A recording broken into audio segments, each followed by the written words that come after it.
আসসালামু আলাইকুম সবাইকে, আমি জানতে তাবাসসুম। আজকে আমরা অধ্যায় 10 এর টাইপ 1 এর যে এমসিকিউ রয়েছে সেগুলো সলভ করব। তো চলো ক্লাসটা শুরু করে ফেলি। প্রথমে প্রশ্নটা দেখো কি বলেছে, বায়োটেকনোলজি শব্দটি প্রবর্তন করেন কে? এটা 3 স্টার একটা প্রশ্ন, খুব ইম্পর্টেন্ট একটা প্রশ্ন। Karl Ereky, Charles Darwin, Johann Mendel, Watson এবং ক্রিক। উত্তর কি হবে? উত্তর হচ্ছে কি কার্ল এরিকি হবে, তিনি বায়োটেকনোলজি শব্দটি প্রবর্তন করেন। টিস্যু কালচারের উদ্দেশ্যে উদ্ভিদের যে অংশ আলাদা করে ব্যবহার করা হয় তাকে কি বলে? প্লাজমিড, মিডিয়াম, এক্সপ্ল্যান্ট নাকি ফিলামেন্ট? উত্তর হচ্ছে কি এক্সপ্ল্যান্ট। টিস্যু কালচার করার জন্য উদ্ভিদের একটা অংশ আলাদা করে ব্যবহার করতে হয়, সেটা হতে পারে পুষ্পমুকুল, সেটা হতে পারে হচ্ছে কোনো মূলের অংশ, বা হচ্ছে কি অগ্রমুকুল হতে পারে, ঠিক আছে, বা পাতার বৃন্ত বা কোনো একটা অংশ হতে পারে, যে অংশটা কেটে নিয়ে ব্যবহার করা হচ্ছে সেটাকে এক্সপ্ল্যান্ট বলা হয়। এরপরে প্রশ্ন দেখো, টিস্যু কালচার প্রযুক্তিতে অটোক্লেভ যন্ত্রে কত তাপমাত্রা রেখে জীবাণুমুক্ত করা হয়?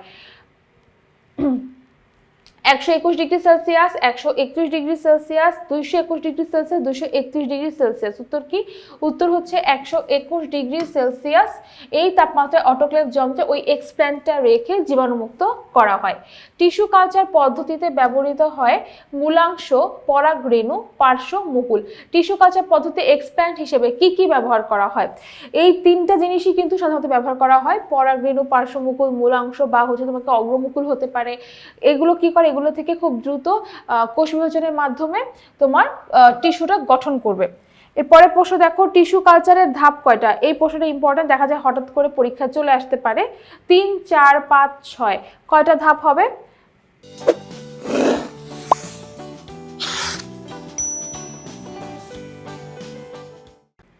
অ্যান্সার হচ্ছে কি 5টা ধাপ। তোমরা গুনে দেখবা টিস্যু কালচারের ধাপ হচ্ছে কি 5টা, মানে 5টা ধাপের মাধ্যমে আমরা টিস্যু কালচার প্রক্রিয়াটা সম্পন্ন করে থাকি। এরপরে প্রশ্ন দেখো 6 নাম্বার, কত সালে বিজ্ঞানী মার্টিন মেরিস্টেম কালচারের মাধ্যমে রোগমুক্ত ডালিয়া এবং আলু গাছ লাভ করেন? 1952, 1953, 1954 নাকি 1955? মনে রাখবো 1952 সালে। 1952 সালে আমাদের ভাষা আন্দোলন হয়েছিল, ওই সালে হচ্ছে বিজ্ঞানী মার্টিন মেরিস্টেম কালচারের মাধ্যমে রোগমুক্ত ডালিয়া এবং আলু গাছ লাভ করেন। এরপরে প্রশ্ন দেখো, উড়োজাহাজ চালাতে তিমি মাছের তেলের বিকল্প হিসেবে কোন গাছের তেল ব্যবহার করা হয়? জোজোবা, গ্ল্যাডিওলাস, কার্নেশন নাকি হচ্ছে অর্কিড? উত্তর কি হবে? উত্তর হচ্ছে কি জোজোবা অয়েল হবে। জোজোবা অয়েলটা হচ্ছে তিমি মাছের তেলের বিকল্প হিসেবে, কারণ তিমি মাছের তেল পাওয়ার জন্য অনেক তিমি মেরে ফেলতে হবে, এত তিমি মারলে তিমির সংখ্যা কমে যাবে, বিলুপ্ত প্রায় প্রাণী হয়ে যাবে।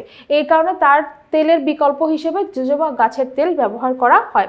এরপরে প্রশ্ন দেখো, গ্ল্যাডিওলাস কি? ফুল উৎপাদনকারী বৃক্ষ, মরুভূমির উদ্ভিদ, অধিক উৎপাদনশীল ফলের চারা নাকি রোগমুক্ত উদ্ভিদের চারা? উত্তর কি দাঁড়াচ্ছে? উত্তর কি গ্ল্যাডিওলাস হলো ফুল উৎপাদনকারী একটা বৃক্ষ।